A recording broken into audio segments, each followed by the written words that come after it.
Hello, and welcome to La Petite Mort, which translates to The Small Deaths. This is the podcast from Beyond the Grave, where we talk about death, horror, and everything that goes bump in the night.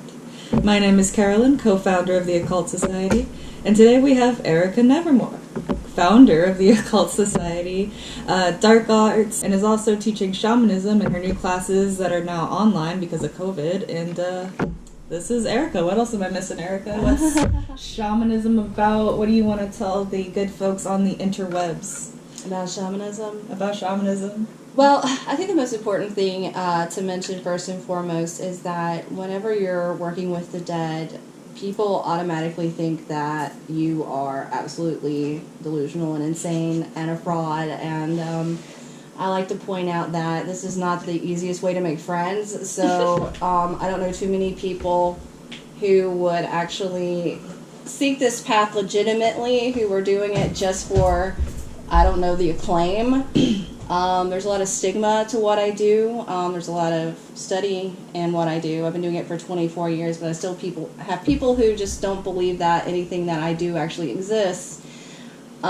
Which makes me wonder what they think I do with my free time, but anyway, yeah, so the other stigma is they assume when you're working with the dead that you're not a Christian, that you don't believe in a God, and that you are automatically evil.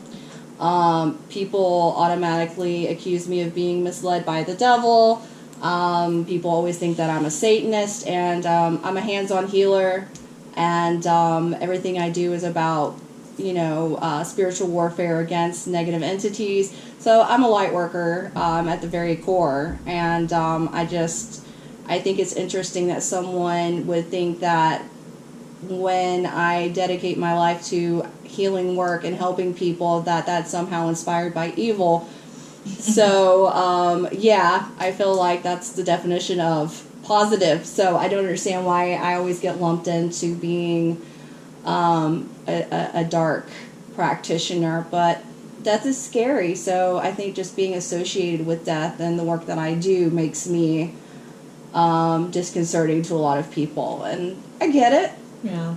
But when you're out here literally trying to remove hexes and curses from people, and people are telling you you're the problem, it does weird things to your self-image and your self-esteem, because I feel really good about what I do, but I'm also not widely accepted, and it just kind of comes with the path, Right, because it kind of just seems like the community's against you, and then you have, like, the outer world's against you, because it's like, I guess the Christians, they just kind of think it's like, oh, you're challenging my beliefs. It's like, if you're talking to my mom, that means she's not in heaven right now. That means she's, floating around somewhere, and that scares me. It's like, challenging beliefs on top of, your own occult family being like, oh, you're a fraud, out of jealousy or just disbelief. Well, so a lot of it does come down to religious and cultural beliefs. Mm-hmm. And I immediately have to explain to people that realizing that there are other energies out in the world, and that the dead do remain on this plane as energy, pure energy,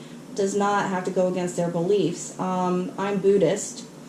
So for us, there are 7 levels of heaven, 7 levels of hell, or the underworld. And hell in the underworld is not a place for damnation and torture.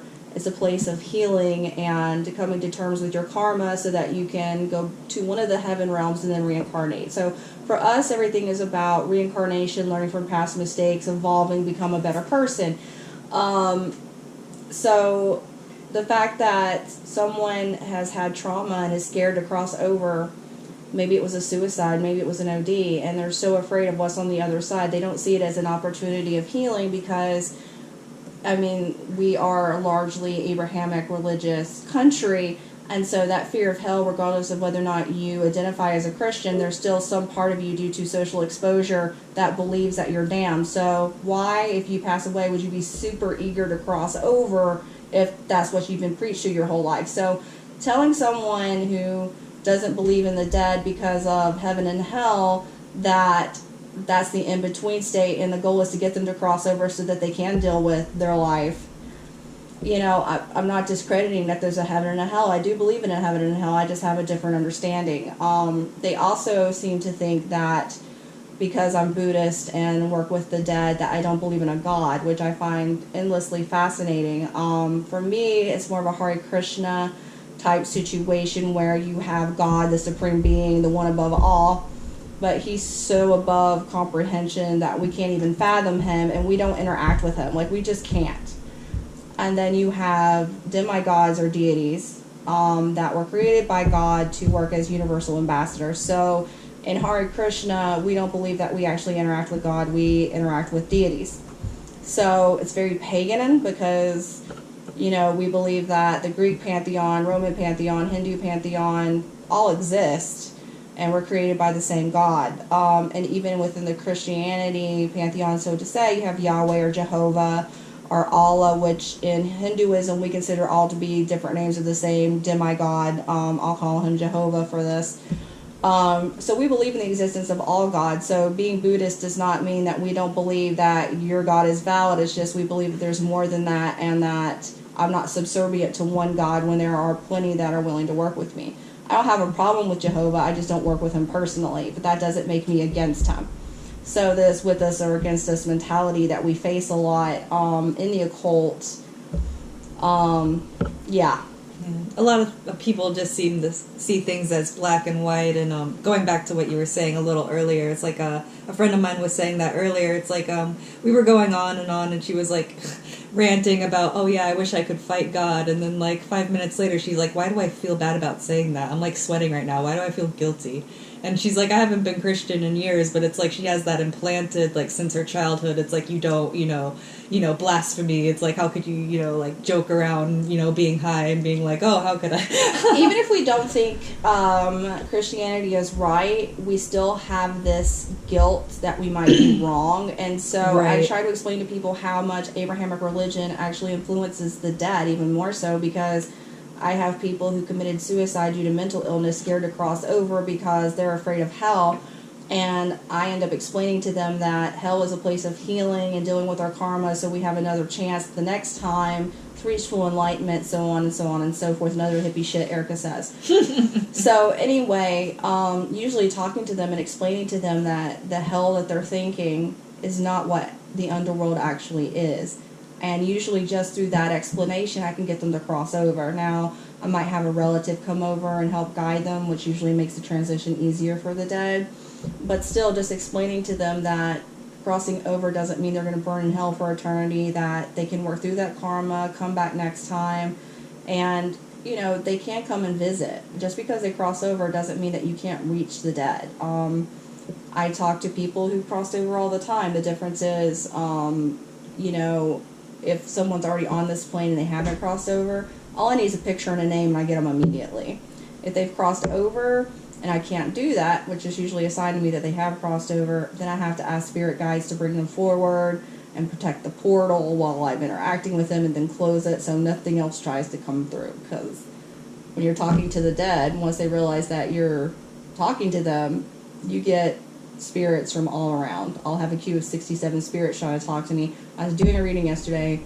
This woman was talking to her dead uncle. Very funny, very nice guy. He was playing air guitar at one time. It was I'd never had that happen before. It was pretty fantastic. And then all of a sudden I was like, does your uncle like NASCAR and chewing tobacco? Because this doesn't feel like him. And she was like, no. And then I realized it was this guy that, no joke, got killed in a mudding accident on one of those recreational vehicles, and he tried to come through into my reading because I was talking to dead people, so why not? And so you're constantly having to tell them to like form a line and move over, because I'll start getting things from absolutely all of them. But yeah, so if they're coming that easily, and they're here, they haven't crossed over. Once they've crossed over, you can still get them. It just takes a lot more energy, and that's where you get your seances.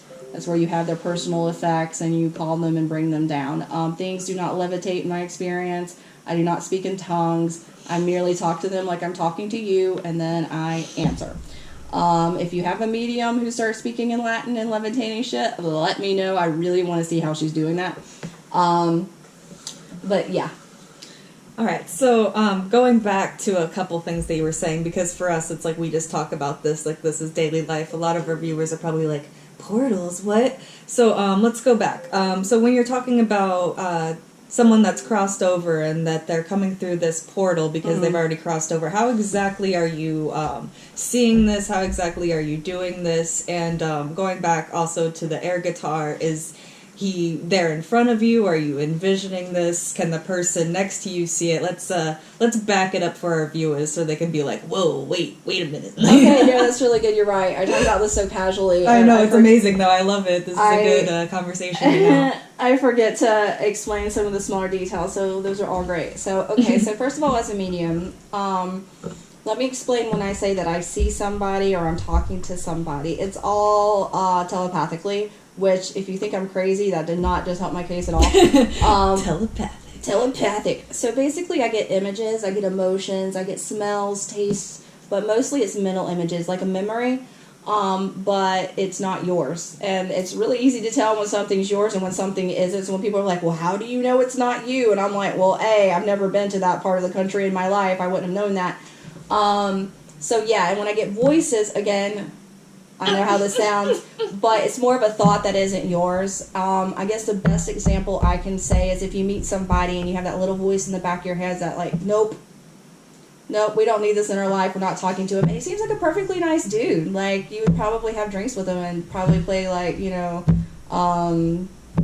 Mario Kart and have a great time. But there's just something about him. And you're like, nope, that's your intuition. That's your spirit guides. That's how they communicate with us. So it feels very similar. There'll be times I meet people and I just get absolutely not.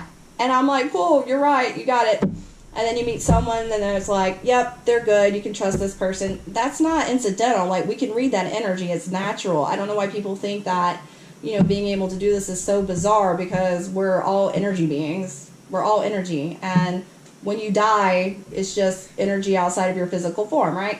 So anyway, that's pretty much how that works. So anyway, it's all mental.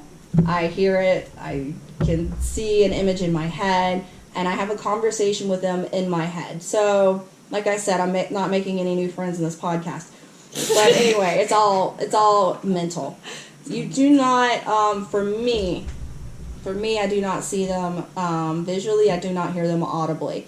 There are some psychic mediums out there that can actually see them.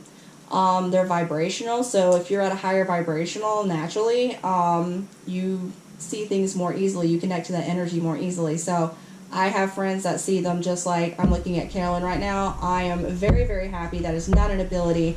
I've read many meditations that would help me ride out with that, and I'm just going to go with a no, because among everything else we already listed, for shameless promotion, I'm also a paranormal investigator. So let's talk about that. Yeah, we will definitely talk about that. But anyway, they will see them. They will tell me, this is what I saw, this is what they looked like. I get a picture in my head like a flash. And so I get 1 second of something that maybe I wouldn't want to see every day, as opposed to being able to stare it in the face. I think it would be impossible for me to work as a shaman and paranormal investigation if I could actually, stare them down. I really think that would take me out of it. Portals. So portals are doorways. They're gateways. So you have to think as with the underworld and the heavens or the sky realms. Theirs are dimensional. Those are other dimensions. So they are traveling interdimensionally. And so just like you would take your stairs to go to the second story of your house, or you would take an elevator, that's what portals are. They're literally energy vortexes, so spirits can travel interdimensionally. And so whenever you are doing spirit work, there is a potential of getting something's attention and them opening up a portal. And that's why when we do any kind of energy work or spiritual communication, we just have to use a lot of protections. And I tell people all the time, there's nothing wrong with using a spirit board, but you wouldn't leave the front door to your house open to anybody, so why would you do that with a Ouija board? You need to make sure you're calling exactly who you want, that you're using your deities or your spirit guides to protect you, or crosses, or Archangel Michael, Snoopy, I don't care, whoever you put your faith in, you need to make sure that they got your ass during that time. And if you do that, you're fine. It's more about preventing negative energy from coming in than anything else. Know who you're talking to. Just know who you're talking to. Don't talk to strangers. Don't talk to dead strangers, people. It's stranger danger. Stranger danger. I want to do a class now on stranger danger with Ouija boards. I think that would be... Salt, circle, and sage, bitch. Yep. Absolutely, for absolutely everything.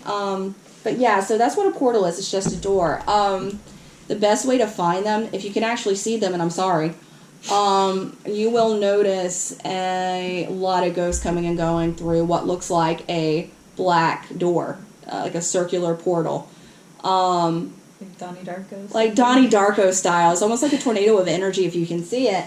And it's very easy to look at that and go, that's a door. But if you don't have that ability, then the way you're going to notice it is you're going to have a lot of activity, good, bad, and different. You might just have orbs bopping around.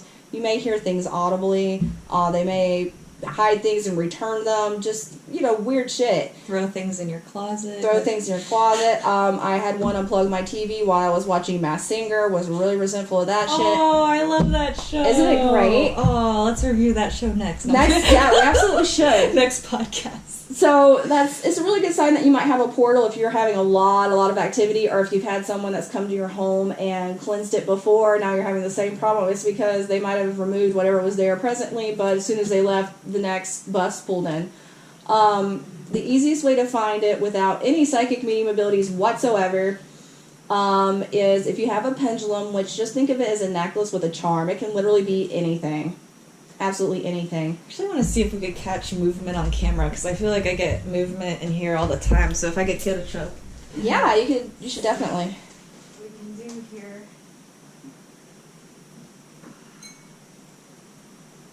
So pendulum. This is actually probably not close enough. So this is actually one that I have. It's just a Luciferian sigil, and also the salt. You gave me what's this charm again that you put on this? That is the Hand of Fatima. So that's a protection charm. It's supposed to, in Hindu, protect against evil eye and other negative hexes and curses. So, pendulums. What else do we need to know about pendulums? Okay, so this is what you need to know about pendulums. So if you're looking for a portal, what's going to happen is it's going to start to spin with the energy. So if it's spinning like this is clockwise, that means that is an entry portal, and we are going to want to close that. That's where they're coming into the home or the business or the land. Land can be cursed and have portals as well. That's a good time. Okay, so if it's going counterclockwise like this means that you have an exit portal, and you want to leave that open, because if you have spirits that are trying to leave and they can't, that's really not helping your ghosty problem, Ghosty problem. Yeah, so something else that's really cool with these is if you're ever wanting to do spirit communication in a safe way, you can create a circle of salt, and then you can ask yes/no questions. So you can say, if there's anybody here with me, point to yes, and then they know that this is yes. And then you say, if there's nobody here with me, tell me no, and then they know that this is no. And so what will happen is, as you're asking questions, you will see the pendulum start to go one way or the other. And people are like, oh, that's them doing it. Way to get around that. You get a pendulum holder. What it does is it holds the bottom like this and just dangles it, and nobody's holding it. So that way when it's spinning and moving around, people can't claim that you're doing it. Yeah, I need one. Pendulum holders are amazing. And so the scariest day of my life was the first time I got an actual response, because I thought that it would never happen. And as interested as I was in it, and the fact that I could hear them, I had never had a physical encounter, so I thought people were crazy. So even in this field, we think other people don't know what they're talking about, so that's universal. But anyway, I was holding a pendulum, and I said, if there's anybody here, will you let me know? And it picked up, it held for 2 seconds, and then dropped, and I just started crying. I was so scared. And that's not a good look for a medium, by the way. They're like, I thought you were used to this. I'm like, they've never touched it before, said the virgin. And anyway, yeah, so you can have entire conversations with them. You can also get a pendulum mat that has letters and numbers and a pendulum holder, and it will move around very much like a spirit board, same exact principle. But yeah, so that's how you can use a pendulum to find it. When people ask me how I close a portal, this falls into pure energy warfare. So what I have to do is actually draw energy up from the earth into my hands, and then I have to direct it into the portal and instruct it to close. And I kind of see it as like a door slamming. That's the best way to do it. It's all visualization. In order to tell energy what you want to do, you kind of have to visualize and tell it. It doesn't speak English. So you can't be like, fetch me a burger. It doesn't work. I tried, and it was very disappointing for everybody involved. But if you tell the energy what you need it to do, it will. And so I force that energy into a portal, and I force the door to close. So that's how you close it. If you accidentally close an exit portal, you can get increased activity, so it's important to know which one you're closing. But you can, as a practitioner, open them again. It's the same principle as closing it. I have to draw energy up to my hands. I have to envision opening a door. I describe it. And I have crossed spirits over that way.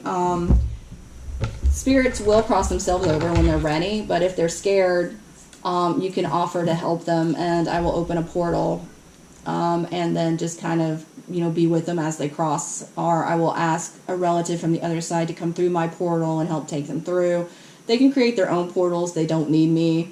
But I will do that, especially if it's a child or, somebody who's really, really scared. I don't know. I think it makes them trust me more to see that I can do it, I guess. I don't know. So do they know that they can do it? Yeah, so my understanding is that when people die, they all get the tunnel. It's whether or not they choose to go through. Okay. And I had a couple who would tell me when I'd ask if they've seen the tunnel, they're like, yeah, it's right there. It's always right there. And they're really irritated. They don't want to leave. Yeah, it's a really fun visual. Like, everywhere they go, they see this portal, and they're just like... There's the void staring at you. Yeah, just staring into the void. And they're like, I don't want to do that. I want to stay here and watch my grandkids grow up or whatever, It could be a lot of different things. Right. But, yeah, so they see it. And it's kind of funny because if I ask if they want me to open a portal, they say yes. And there's one literally behind them. And I almost feel like it's vindictive. They're kind of like, I don't want that one. I don't know. It's been mostly kids and suicide, so it's like, I guess they trusted me more than the other door that was open. Because that one's foreign. They're like, oh, this nice lady can open one that's not so scary. Yeah, and they trust, it's like, literally it's a trust thing. They trust me, and so they're like, well, I don't think she'll lie to me, but who the fuck knows where that goes. Nice. And so, yeah, there's a lot of ways to do it. But, yeah, they can always see them looming in the background ominously. That's terrifying, isn't it? But it sounds like, well, I mean, I know you do, but it's like you almost have a camaraderie with a lot of the people that you talk to and you cross over. I remember you told me a story. It was like one of the first, I believe, crossing overs that you did with like a little boy, was it? You want to tell that story? Mikhail. Yeah. So Mikhail, he was a 7-year-old boy that came to me, and he was trying to find his mom, and I found out that his dad had been overseas in Chechnya during World War II and had met his mother, and they had moved back here, and he had died in 1953. He couldn't remember how he died, which is not uncommon. It's traumatic. But what he didn't realize is that his mom had also already passed away and crossed over, and I was in the process of trying to find her. Because it took him a very long time to tell me that it was in 1953. So I'm thinking this poor boy must have just died. So I'm on Facebook looking for, I'm going to call her Natalia, trying to figure out if I can find her so that I can reconnect them in some really great, like, horror thriller, touching family saga. Ghost whisperer shit. Yeah, it really is. And instead, he tells me as I'm on Google, I put in 2000, I'm like, let's try 2018, and he goes, no, it was 1953. Is that what year it is? And I was like, oh my goodness, I forgot to ask him what year it was for him. Because you just didn't think that it would be that long ago. No, not for a 7-year-old boy. And so 9, and there was no ill intent there. And he felt safe at my house because I had all the wards and protections. And so he wasn't worried about something mean as a little boy. And I have a 6-year-old, so he got really close to him. And yeah, my family life is really weird. My son is not experiencing your Leave It to Beaver home life, but so yeah, he had actually attached to this little tent that he had gotten for his birthday and had asked if he could stay in there. So yes, I legitimately had a 7-year-old spirit ghost boy living in a tent in my son's room, and it was totally normal. My husband knew, everybody knew what was going on, and Your son was cool with it? My son thought it was amazing, and he was like to share. Yeah, he was like, he went to school that day. He was in kindergarten, and he was like, my mommy's helping this little ghost boy find his mommy. So, yeah. I was like, no, stop telling people. They're going to think we're all insane. Oh, man. So you haven't gotten any calls from the school just yet, or I got a call from his teacher saying that he was scaring other students because he was telling people he had a little ghost boy living with him and that his mom was helping him find his mommy and how nice I am for a witch. Yeah. He outed you from the broom closet. He outed me. He forced me out. It was forced out of the broom closet right then and there. Yeah, it was real bad, man. It was real bad. But I was like, oh, kids, they have such fun imaginations. You know, these Halloween days. Games we play. Yeah, like, oopsie doodle. But once I figured out that his mother had crossed over, he had been living with me for, a little over a month, I guess. And they love sweets, so I was leaving him honey milk and cake and stuff like that, and I got really close to him.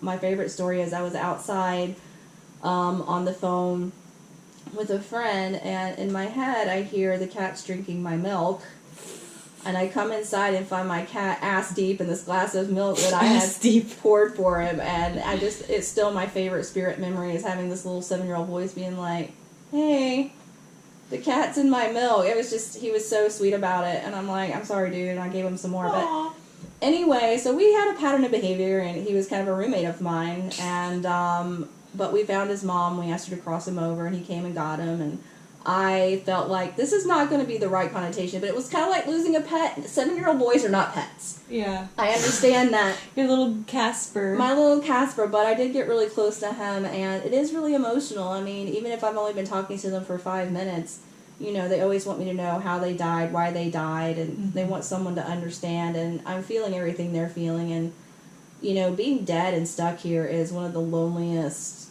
most horrifying experiences I can imagine, and, anytime anything happens in the house, people automatically assume that it's negative, and they're scared of it, and it really could be Grandmama just checking in, like, what's up, guys? I want some trail mix. Yeah, exactly. Not everything we can't see is negative, right.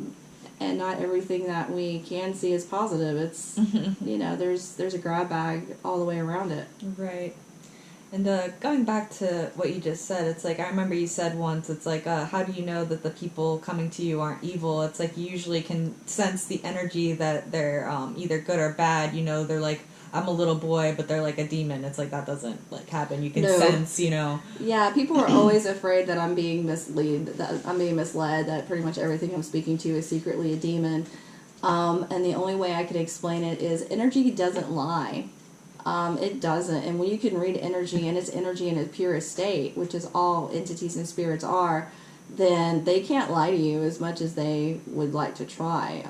So if something comes up to you, they're like, I'm a cute little 7-year-old boy, and all you feel is the most malicious, intense. I don't think you're going to be like, yeah, that seems legit, that tracks. So when people are like, I have someone tell me they're a kid, but they also tell me they're going to kill the cat, I'm like, okay, that's demonic. If something says it's a little boy and it doesn't feel malignant, it's a little boy, and that's how you can tell the difference. And I wish that it was deeper than that, but it's really not. I mean, it's the same way with animals. You can read an animal. If the animal looks scared shitless, it's probably not a threat to you, but if you look at one and it's like, foaming out the mouth, has antlers, it's like, you're gonna, shining red eyes, you're not gonna want to adopt that pet. I mean, we would, because we're us, but typical people wouldn't want to adopt that pet. So it's no different with energy. Looking at my cat right now, I'm like, yeah. Yeah, energy doesn't lie, and never lies. And once you learn to read energy as a practitioner, it goes the same with living people. It's really hard to hide your intent and your energy once you know how to just pick up on it. It's not like intention's anything new. It's like we hear about it all the time, even just mother's intuition. It's like, oh, I can tell when you're lying, like your mom, just being able to sense things and tell things. People just either they think about it that way, or they think about it in a demonic sense where it kind of just falls off into something evil because they don't understand it. It's like, how does it go from something, casual, it's like, oh, is your ear burning right now? Casual, oh, it's just a circumstance, or just situational. It's like, how does that bridge? What I've noticed is that people rationalize it within their religion or their culture. And so if a mother suddenly knows what's going on and has a premonition, it's mommy's intuition. Well, the real truth of it is, and this is how being psychic works in general, we're all connected through energy. And that, I know, is some hippy-dippy shit, but it's all energy. It's all energy. So we're all connected. We're connected to the earth. We're connected to everything. And there's a very scientific reason for that. We're meant to take care of each other on this planet so we don't die. It's like in our self-interest. This is not metaphysical, you know? Like, this is common sense type stuff. So all we do as psychics is we're able to tug on that connection that we have. I can meditate and I can take a little of my energy and move it into her energy, and I start getting emotions and feelings and thoughts, and that's how being psychic works. And then being a medium is the same thing, except we're connecting to spirit energy, which is lighter but higher vibrational. And so if I'm doing a medium reading, the difference is I'm going to connect to the dead, and I'm going to talk to you about the person that I'm connected to. I'm not going to do a reading for you. I'm not going to ask you questions. So if you're ever curious if the medium you're working with is legitimate, are they asking you questions or are they asking the spirit questions to confirm? If they're actually speaking to the spirit, they can get confirmation from the spirit. It shouldn't have to come from you. Verifying is different. If I get something from a spirit, I want to make sure I'm talking to the correct spirit. Because like I said, they'll all show up. And that can be a little confusing if you're reading like I am and you're just I'm hearing it all in my head. There's 20 million people talking and I don't know who it belongs to.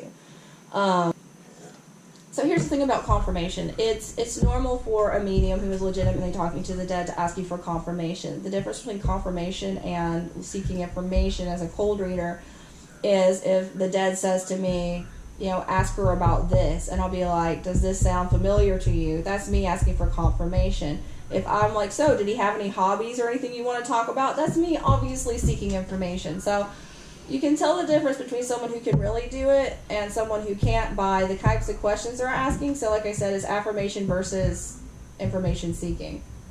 That's really important to know, especially, you know, with, I feel not like it's almost like popularized, but I feel like, I even saw an article recently that there's more witchcraft followers than Christianity now, that at least in the millennial sense, that it's becoming more popular. I mean, you have shows like Sabrina now, people, you know, everywhere just trying to do that like witchy vibe aesthetic on Instagram. It seems like it's almost become like almost mainstream. And then I know even like with the Occult Society when we were doing events, we had competition and like people being very like jealous and, you know, just like in the community it's almost like well, like a clique. It is a clique, and here's the thing that I want to point out. There is absolutely nothing wrong with having questions about witchcraft and trying to find who you are, whether it's within paganism itself or if you want to be Wiccan, which is a religion in paganism. Paganism is not a religion. Witchcraft is not a religion. But, you know, people are trying to find themselves, and if they want to identify as a witch and they're actually trying to learn and find their path, then there's absolutely nothing wrong with that. The only time I get, I would say, upset as a loose term is I meet a lot of people who wear all black and saw the craft and they like the aesthetic and they say they're a witch, and you're like, okay, well, what do you practice? Because I'm looking for camaraderie, and they just look at me like I'm crazy, and I'm like, do you do candle magic? And they're like, I have a book, and I'm like, okay, so got it, you're a witch, in quotations. But there is a difference between a witchcraft practitioner and someone who likes the witchy aesthetic, and that's not me shaming anybody who is new to the path. Practitioners can get a little uppity with new practitioners. They get really like, this is the only way, and you're doing it wrong. And I feel like it's even that. Worse with people that have been doing it for a minute, and like they're just like, oh, you should know what you're talking about. Like the second you say anything wrong, it was almost like with the first episode I filmed for the podcast, it was like, of course, like, you know, spending so much time on it, I spelled embalming wrong, and of course, like, within 24 hours of the podcast being posted, people were messaging me and, like, disliking it because I spelled one word wrong. It's like, okay. It's so funny, you know, people... How judgmental. Yes, like, people that do the same thing you do, how judgmental they can be. It's almost like they want you to fail, because it's like, I can be the only one, and it's like... It's a competition. It is, and it shouldn't be. Do you know what that is, though? Like, I don't even think it's definitely high in occultism for sure, but I think it's just being a woman thing in general. Like, I think we're always put in competition with each other, and with witchcraft, it's just another level of that, because let's be honest, most practitioners are female. I think a lot of it has to do with witchcraft is very well known for its appreciation of women and the feminine and the goddess, and so it's not surprising to me that there are a great deal of women who are attracted to that. And obviously there are tons of male practitioners as well, but I don't notice this from them so much as I do from the women that need to be in competition with ourselves. People start getting into, well, I've been practicing this long, how long have you been practicing? And I find that really, I mean, who the hell cares? It's like people get good at things and they all have their strengths, and some do it faster than others, so you can't really base the amount of time they've been practicing on whether or not they're knowledgeable. And I see people, when they disagree, they immediately go after, well, how long have you been studying and practicing? And that all doesn't really mean too much of anything either. It does not. And shamanism, I have to say, is also really difficult in that, because people will tell you that you had to study with a shaman for this amount of time, an apprentice for this amount of time, and then do your shamanic journey, and only then are you a shaman. And then it also depends with who they trained with. And this is what I want to say about that, and Wicca and any other practice. So you do not have to apprentice as a shaman for 40 years to be a legitimate shaman. On a mountain. On a mountain, in your underwear, on ayahuasca. Yes, it takes years of practice. What I do is tremendous amounts of energy work, and some people are born doing this. I've met natural shamans. I've met people who've studied this for 30 years, and they can talk to dead people, and that's it. And that's okay, you know? But for me, it is the spiritual warfare element, so I have had to train, because that's not something that you can just walk out there and do unless you're born with that ability. I know people who found out they could do that at 13 and have been doing it forever. I'm not one of them. Astral projection for me is not something that I just do. Yeah, and I'm okay with that, but you know, it's just this whole thing about, oh, well, I can do this and you can't, therefore I'm better, or I've been studying it this long and you've only been studying it this long. Yes, you do need to study from multiple sources. You know, I think it's important to have more than one mentor. I've had tons, because what works for me isn't going to work for you, and that doesn't make it wrong. It's just not how you work, and we're all individuals. So I don't turn a practitioner away, period. I have practitioners that have just got started that are better than practitioners I've known for 20 years. It really doesn't matter. What matters is that you're actually studying, and that you're not just claiming to do something you're not in order to feel special.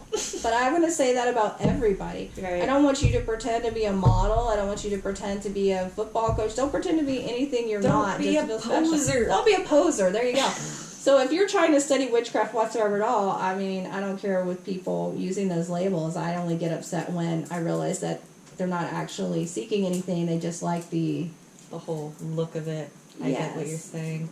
All right, looks like we only have a couple minutes left of this before it times out. So to wrap this up, you know, you say you hear these things in your head and you communicate telepathically. When did you first discover all these abilities about yourself, and how do you feel like that's grown over time, and how has it changed? Well, the first time actually that I can remember, I was 6. And I kind of have previous memories, but nothing really clear.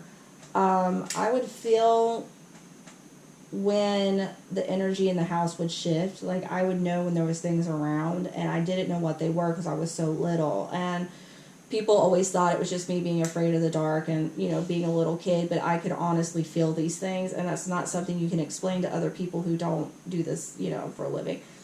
And I also started hearing, I would hear my name a lot. That was very common when nobody was home. And we had, growing up in the house, and I was raised Pentecostal. I was raised as Christian as you can get. So yes, the path I'm on now really confuses my entire family. They appreciate it now because they understand what I do. But yeah, so anyway, family reunions are real fun. But anyway, I started having things that would appear and disappear, and my mom had money that she literally set down to pay the rent, and she turned around and it was gone, and she slowly started to believe me because it started happening to her, and I think the real kicker was when her car keys disappeared and she couldn't go to work for 2 days, and she found them in the bottom of her box freezer that had been full for winter. And she was like, okay, maybe we do have something here, which I had been trying to tell her for years. And so then she was worried about me because if I could perceive that and, whatever, I had to be, Something experiencing else. demons. The devil was after me hard, apparently. And no, I just had psychic medium abilities. I just sensed it. I could also feel, every year around May and in November, you have the thinning of the veil. And I could feel that ever since I was very little, and I'd ask my mom, like, ooh, the energy changed, and I'd get really excited because it just feels different. It's a really cool feeling, and if you work with the dead, you feel them come through, and like, for me, the dead is not a scary, terrifying thing. It's a really euphoric experience working with them and helping them and kind of getting their perspective. Like, I have so much less fear about any of it now. It's easier. Yeah, it's so much easier, yeah. You can obviously name drop everything you're part of again so they can have that good in their memories here. Sure, okay, so I'll go down the list. Down the list. So I'm the head of the Occult Society on Facebook. It is a group of practitioners of every path. I turn no one away. Carolyn turns no one away. As long as you are kind and courteous and just seeking, you're welcome. We have mentors from pretty much every path you can possibly imagine. Again, that's the Occult Society. Feel free to join if you need help. I also own Eclectic Brew in Stort. I'm a co-owner with Gary Rubel. We do horror memorabilia from movies, movie props, all licensed, sold, autographs. I do occult stuff, so candles, stones, incense, readings, healing, medium appointments, psychic appointments. And we also do oddities, bones, just the weirdest shit I can find on the internet we sell there. So that's Eclectic Brew of Stort. It's Eclectic Brew on Facebook. I am the owner of Dark Arts Events. I do occult events, weddings. I do everything from horror-themed drag shows. You're a celebrant now, right? Yeah. Oh. And then gore burlesque. I do sideshow, freak show, and then all my booths at these events are witch practitioners, licensed, and mediums and psychics like myself, and healers. So it's just putting every freak you can into one central location. So that's what Dark Arts Events does. Fetish, whatever I can get away with, I'm pretty much in for. And that's Dark Arts Market on Facebook. And then last but not least, I have Nevermore Paranormal and Shamanism. I work as a paranormal investigator and shaman. I get called in to remove the entities that investigators find, or directly by people who are having paranormal experiences. I also use that for my healing, witchcraft classes. I teach classes on psychic mediumship, energy work. I do a full intro to shamanism to raise psychic mediumship abilities and to teach safe divination and spirit communication. So all of that would be under my Nevermore Paranormal and Shamanism on Facebook. So yeah, that's it. That's all I do. The witch of many talents. Oh man, this was great. So this has been La Petite Mort, episode 2 with the lovely Erica Nevermore, and I hope you all have a good night and rest in peace.